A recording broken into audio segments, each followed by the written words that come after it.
नमस्कार, good morning. आज आपण बँक निफ्टीचे इंट्राडेसाठी टार्गेट पाहणार आहोत.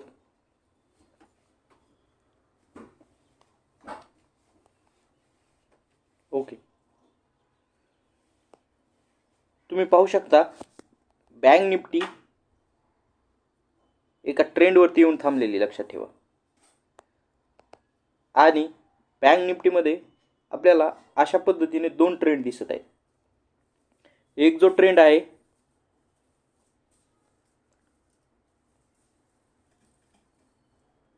हा डाऊन आलेला आहे, लक्षात ठेवा, या पद्धतीनं अपसाईड चाललेला.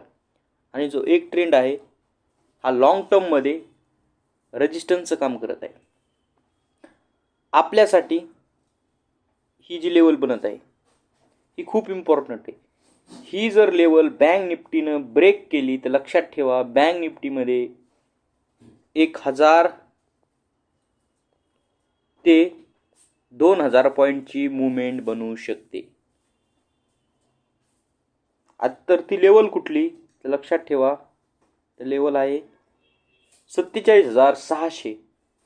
आवरचा चार्ट आहे, म्हणजे कमीत कमी 15 ते अर्धा घंटा ब्रेक होत असेल तर पहिलं टार्गेट असेल, लक्षात ठेवा 47,900. 47,900 ब्रेक झाल्यानंतर दुसरं टार्गेट असेल 48,300. 48,300 ब्रेक झाल्यानंतर फायनल टार्गेट असेल 48,650. आणि जर हे टार्गेट ब्रेक झालं तर लक्षात ठेवा लगभग तुम्हाला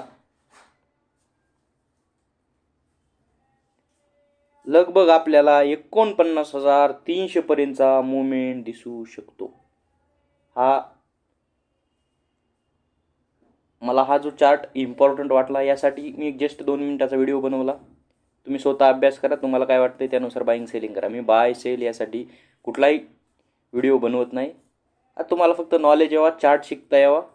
आपण जसे गोल्ड आणि सिल्वर बनवली होती बघा, काल परवा गोल्डनं 2 दिवसात 2000 पॉईंटची मुवमेंट केली, सिल्वरनं लगभग 2-3 हजार पॉईंटची मुवमेंट केली. वैयक्तिक मी कमोडिटीमध्ये कसलंही काम करत नाही, मला कमोडिटी येतही नाही. फक्त चार्ट जे कोण करतात त्यांना मी लेवल सांगितली होती की जर ही ब्रेकआउट लेवल केली तर मोठी मुवमेंट बनल.